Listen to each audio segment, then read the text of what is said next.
Megatron Prime! Welcome to Watch Mojo, and in this installment of Versus, we're pitting the live-action Transformers against the animated Transformers to determine which side is the best of the franchise. You have redeemed yourself, Starscream. Your plan worked. We'll be looking at everything from fights to designs to quality of the stories. Since we'll be doing an in-depth look at various Transformers movies and TV shows, we're rolling out a spoiler warning. Which side are you on? Let us know in the comments below. Round 1. Action sequences. If there's one thing that the live-action Transformers have become known for, it's their fights. Not only are there gigantic explosions in every one of these movies, seriously, is there some quota that Michael Bay needs to hit? Get out, sir! Get to the pillars! There are also epic battles that leave you glued to the screen. Whenever the Autobots and the Decepticons face off, it's always an absolute visual spectacle, and the fights only seem to level up in intensity with each new movie. Remember Optimus Prime fighting Megatron in the first film? Humans don't deserve to live. They deserve to choose for themselves. By the fifth, he's entering the battlefield on a dragon.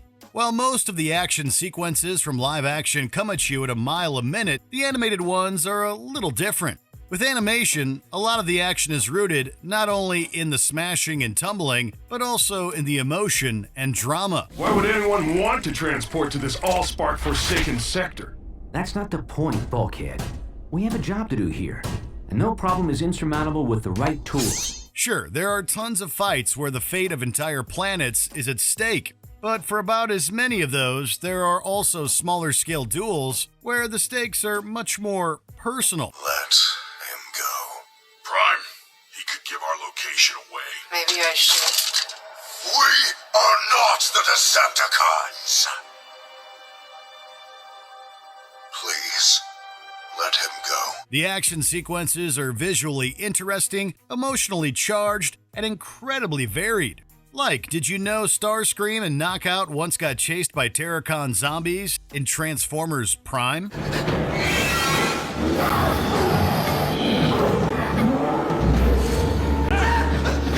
It's a close call between these two. Both have numerous iconic action sequences, but we just have to go live action.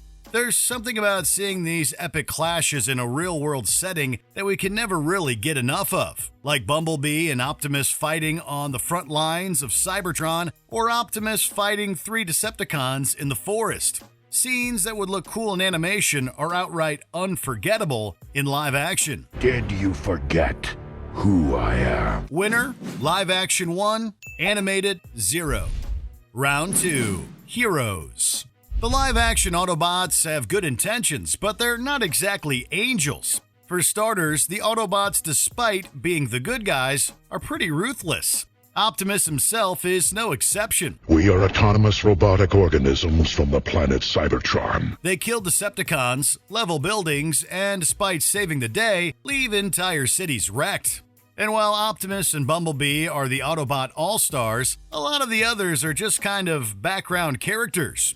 Sure, they have other Autobots, but they hardly ever feel like their own characters. They're just sort of there. So there's been no sign of any others? Nada. We are all gods left. They're picking us off one by one. We're the pathetic, dirty foursome, and you make 5. Besides the Autobots, live action has other heroes in the form of human protagonists. But when you watch a franchise about alien robots, the humans tend to just feel more like distractions. But I have done shit that matters, and I just kind of like a job where I matter again. The animated Transformers, on the other hand, are able to bring a whole other level of complexity to their heroes. The Autobots have totally fleshed out characters, with their own personalities, goals, and storylines. What kind of malfunction would be crass enough to buy this stuff?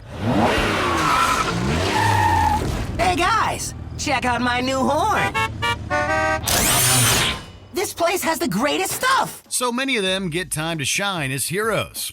You're not just watching the adventures of Optimus and Bumblebee. You're getting a wide variety of characters like Ultra Magnus, RC, and Ratchet. Yes, we noticed. Just to name a few. And in Transformers Prime, new Autobot recruit Smokescreen grapples with the possibility of becoming the next Prime. Similar to live action, humans do pop up sometimes in animation. Who are you? Bulkhead? Are you a car? I bet you're a truck. A monster truck! Do you like heavy metal? How much do you weigh? But they hardly overstay their welcome, as the focus always remains specifically on the Transformers. Live action has great heroes in Optimus and Bumblebee. Optimus's speech alone are the stuff of legend, and you can't not love Bumblebee. But if you ever want to see more Autobots getting to be heroes, then live action probably isn't the right fit. We're going with animated on this one, as the Autobots are just given more. More variety, more stories, more fun. We are Titans, and such power must be used wisely. Winner, live action 1, animated 1. Round 3, villains. With villains, live action has had some cool selections. They haven't just relied on Decepticons. In the Age of Extinction, we were introduced to the bounty hunter Lockdown. Lockdown. Autobots, Decepticons, like little children, always fighting, making a mess out of the universe. Then I've got to clean it up. Who's not like the other Transformers because he's neutral. Age of Extinction also had some human threats, like Harold Attinger, leader of the Transformers hunting group called Cemetery Wind. That's a creative name, all right. And we also can't forget Quintessa from The Last Knight, the sorceress who created Optimus Prime. I've been waiting for you, Optimus. Come meet your maker. You are my creator. I am Quintessa, the prime of life. All in all, the live-action movies were pretty versatile with their choices of villains. Several of the animated shows introduced powerful enemies, like Overlord, a living, breathing Decepticon superweapon from Titan's Return. I don't need your permission to go anywhere. I'm Overlord. Hi. Careful. Those who forget the past are doomed to repeat it. And Trypticon, the kaiju-esque transformer from the Transformers. That's right, Robot Godzilla. And for the end-all be-all, look no further than Unicron. Sure, he's also been teased in The Last Knight, but we doubt any live-action adaptation could do this reality-shattering god of Transformers justice. Look! It's Unicron!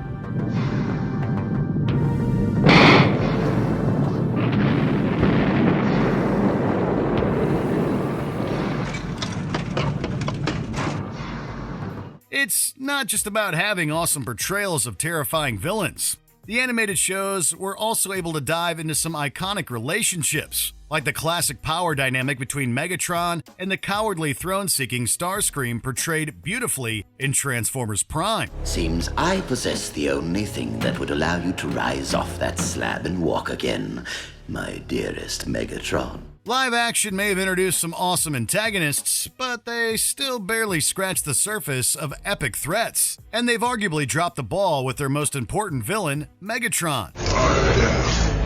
Megatron. Sure, he has an amazing debut, and he evokes total fear into everyone around him. But after the first movie, this leader has constantly ended up playing second fiddle to someone else. Needless to say, Megatron in animation doesn't bow down that much. Megatron is commanded by no one! We're going with animated for this round. Winner, live action 1, animated 2. Round 4, designs.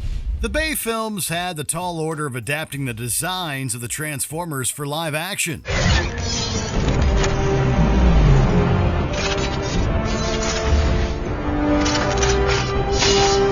Setting the tone for how the new wave of fans would perceive them for years to come. No pressure. The designs created were largely sleeker and pretty cool. In every iteration, Megatron looks terrifying and Optimus looks larger than life.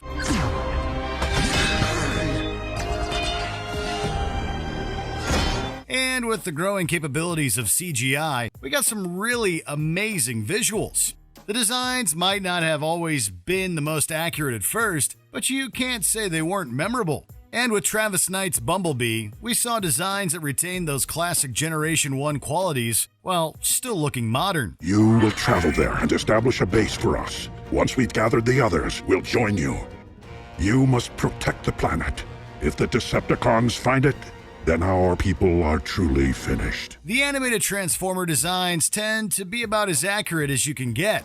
Sure, sometimes they're out there, like what was going on with Optimus in Transformers Cybertron. You're right, I know. I never stooped down low enough to be your equal. But overall, the animated Transformers consistently harken back to the classic designs first found in the Generation 1 toy line, including the first ever animated Transformers project, the Transformers, which fans fittingly dubbed as Generation 1. Unless a new supply of energy is found, nobody is going to win this war. Admittedly, sometimes the designs can come across as looking a little bulky, but when you see the Transformers in action, those thoughts quickly flee like Starscream fleeing from the Autobots. You cannot harm me while dark energon flows through my veins. To put it simply, the animated Transformers have some purely iconic designs. It's another close one, but we're going to give it to live action. Animation gave us the classic designs, but live action took that blueprint and managed to update it for newer audiences on a much larger scale. Sometimes designs don't always have to be an exact one-to-one adaptation. It's now or never. My brothers, I will never betray you again. I am Optimus Prime. Winner, live action 2, animated 2.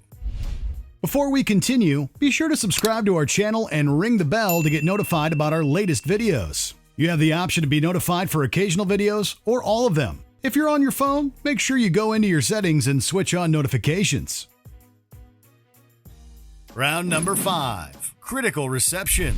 It's not so secret that the live-action movies have been, well, mixed to say the least. Confusing plots, too much focus on the humans, and not so subtle product placement. Looking at you, Oreo bot. Unfortunately, the list of issues kind of goes on. The live-action installments have ranged from mediocre to atrocious. The only ones that can really be given a seal of approval are the first Transformers, which kickstarted it all, and Bumblebee, which seems to be taking the franchise in a new direction.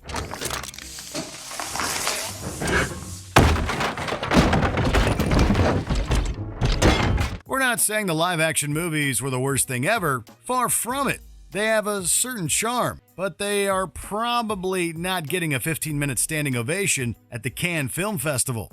Many of the animated shows were absolute winners. They might not have been given as much mainstream attention as the live-action movies, but that's no excuse to sleep on these. Several of the animated shows went on to receive major awards, like Beast Wars with its win at the Daytime Emmy Awards. Ah, not if what I suspect is... Yes. Yes! That's not the only Emmy Award-winning Transformers show either. Transformers Prime won several Daytime Emmy Awards and also earned a nomination for Outstanding Writing in Animation. Anything you care to get up your tin chest, Prime? We have the situation under control, Agent Fowler. The animated side of Transformers offered rich stories, intricate characters, and stunning visuals that earned praise from fans and critics alike. That's no easy task. The live-action movies have no doubt etched out a spot for themselves in pop culture history. But with panned movies and a continuity that just scrambles our brains, it's been a bumpy ride. It's hard not to admit that sometimes we just want a little more. We're guessing you can tell where this is going. Animated shall stand, live action shall fall. Well, there won't be any more trouble, thanks to you. Live action 2, animated 3. Winner, animated. Did you enjoy this video? Check out these other clips from WatchMojo, and be sure to subscribe and ring the bell to be notified about our latest videos.